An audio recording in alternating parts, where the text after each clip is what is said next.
We live in an age crowded with connections, yet starved for depth. We have hundreds, maybe thousands of friends online, followers, contacts, acquaintances. But how many true soul friends do we possess? Someone who sees us, truly sees us, beyond the titles, beyond the masks, beyond our successes and failures.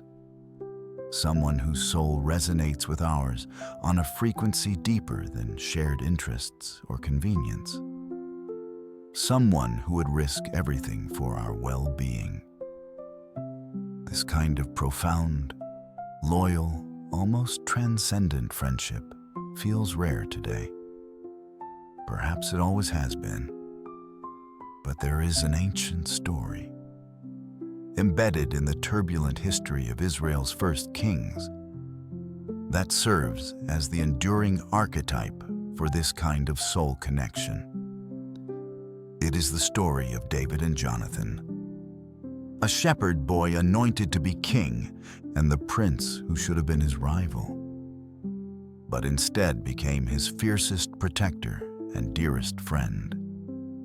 Their bond challenges our modern, often cynical understanding of friendship, and offers a timeless blueprint for a love that is loyal, sacrificial, and soul-deep.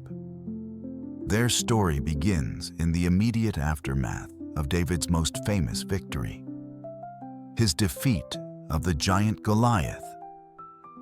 David, the young charismatic hero, is brought before King Saul, Jonathan's father.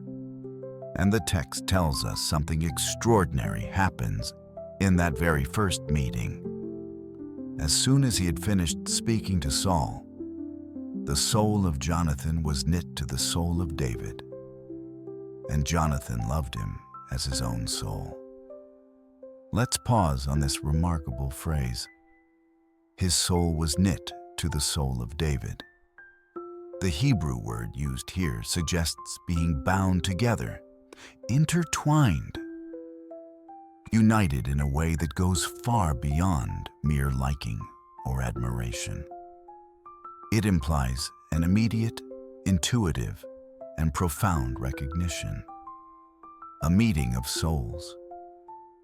Jonathan, the prince, the heir apparent, looks at this young shepherd boy, this sudden national hero, and sees not a threat, not a rival, but a kindred spirit, a soul brother. And he loves him as his own soul. This is not possessive love. It is empathetic love. He sees David's well-being as intrinsically connected to his own. What follows is an immediate, symbolic, and radical act of this love.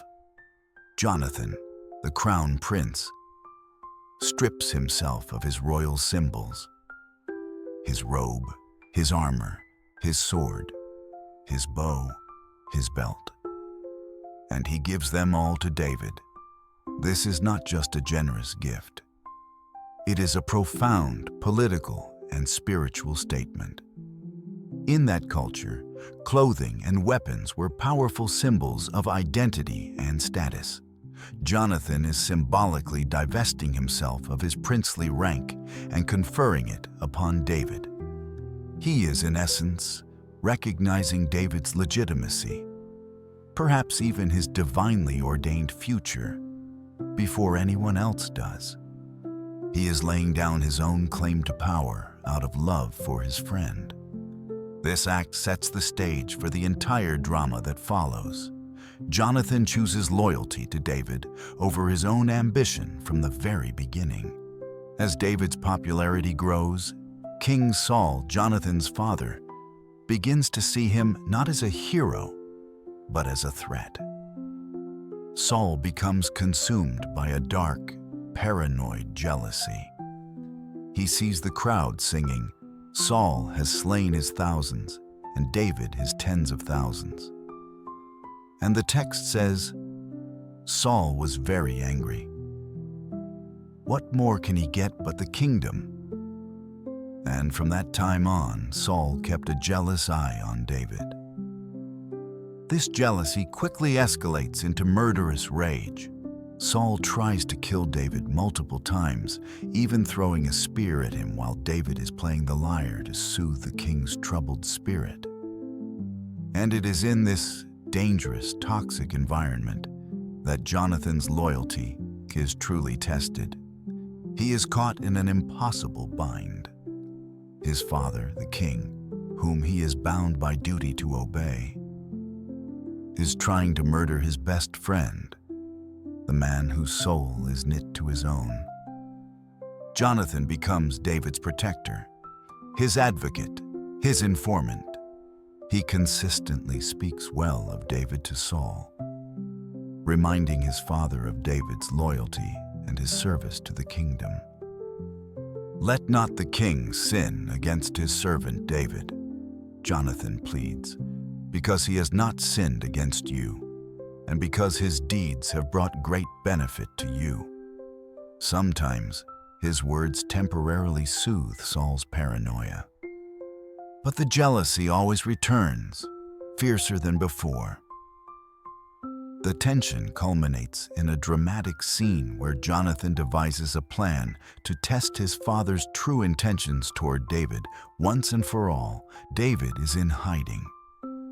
Jonathan arranges a signal using arrows. He confronts his father at a feast, defending David's absence. Saul explodes in rage. He turns on Jonathan, hurling insults, questioning his loyalty, even accusing him of a shameful, possibly implied homosexual relationship with David, depending on the interpretation of the Hebrew. "You son of a perverse and rebellious woman," Saul screams. "Don't I know that you have sided with the son of Jesse to your own shame? As long as the son of Jesse lives on this earth, neither you nor your kingdom will be established. Now send someone to bring him to me, for he must die." Jonathan, still trying to reason with his father, asks, "Why should he be put to death? What has he done?" And Saul, in his madness, hurls his spear at his own son. Jonathan dodges the spear, but now he knows. His father's hatred for David is absolute and murderous. Jonathan leaves the feast in fierce anger, heartbroken. He goes to the field to give David the prearranged signal. He shoots the arrows beyond the boy who retrieves them, signaling that David must flee for his life. And then comes one of the most moving scenes of friendship in the Bible. After the boy leaves, David emerges from hiding. He bowed down before Jonathan 3 times, with his face to the ground. Then they kissed each other and wept together. But David wept the most. Why did David weep the most? Perhaps because he was the one being forced into exile. Perhaps because he understood the immense cost of Jonathan's loyalty. Jonathan was sacrificing his relationship with his father, his safety, and potentially his own future kingdom, for the sake of his friend. Their parting is filled with grief, but also with a reaffirmation of their bond. "Go in peace," Jonathan says, "for we have sworn friendship with each other in the name of the Lord," saying, "The Lord is witness between you and me, and between your descendants and my descendants forever." This is the essence of their connection, a covenant friendship.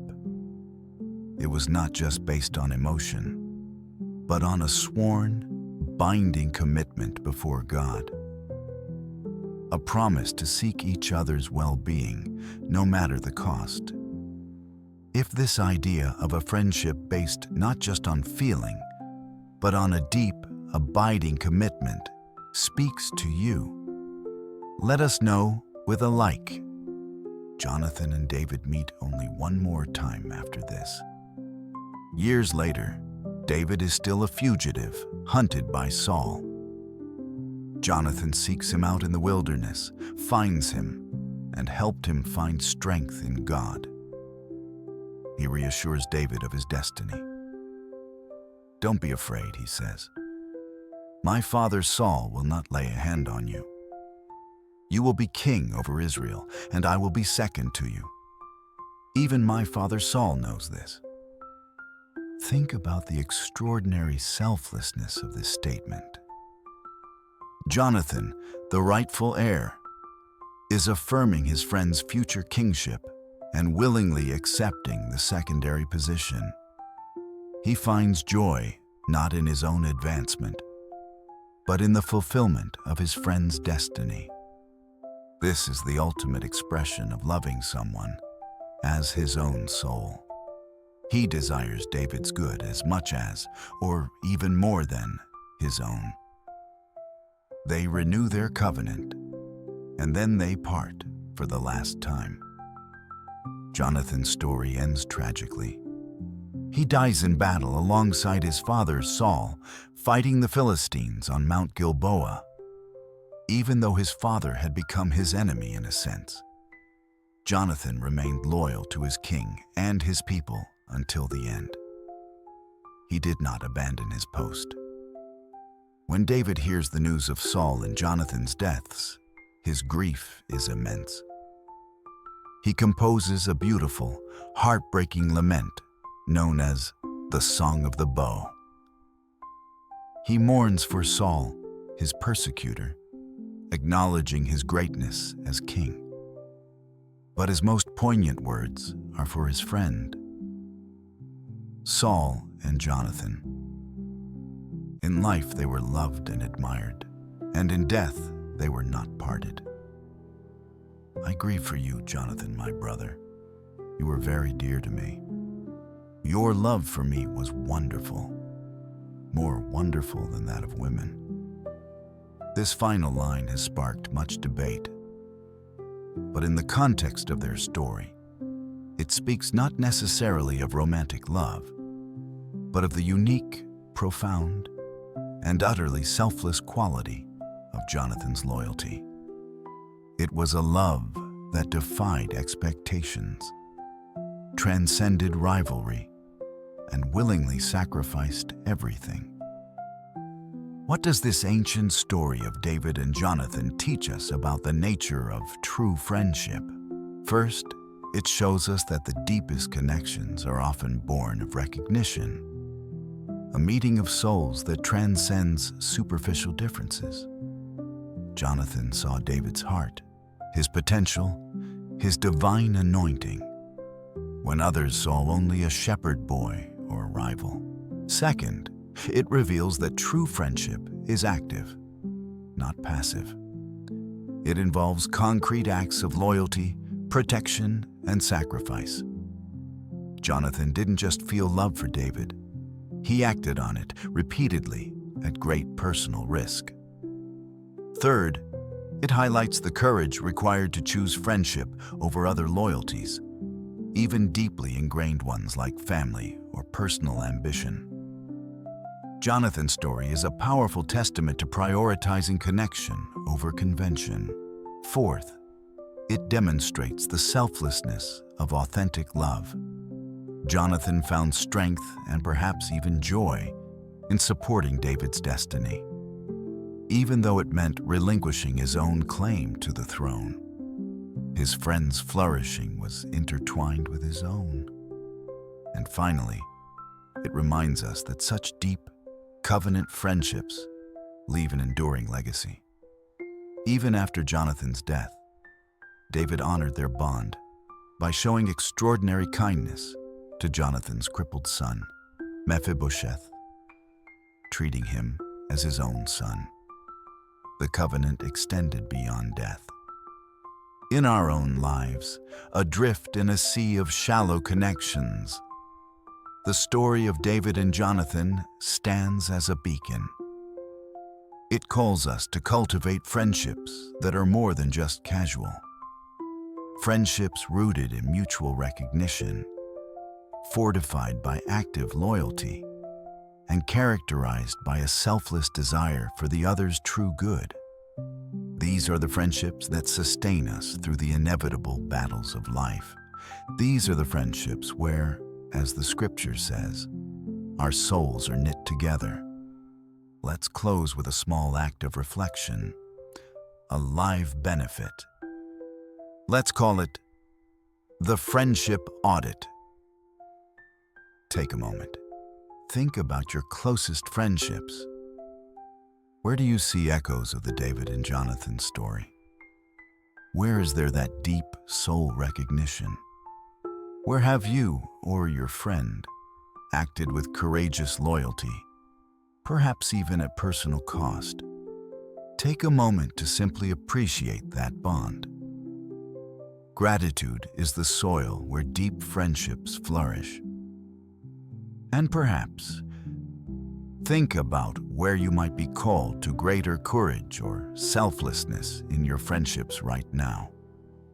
Is there a friend who needs your advocacy, like David needed Jonathan's before Saul? Is there a friend whose destiny you can champion, even if it feels like it might eclipse your own? True soul friendship is rare, but this ancient story assures us it is possible, and it is worth fighting for. If this exploration of deep friendship has resonated with you, subscribe to Soul Scripts. Join us as we continue to seek wisdom for authentic connection in these timeless narratives. Thank you for being here today.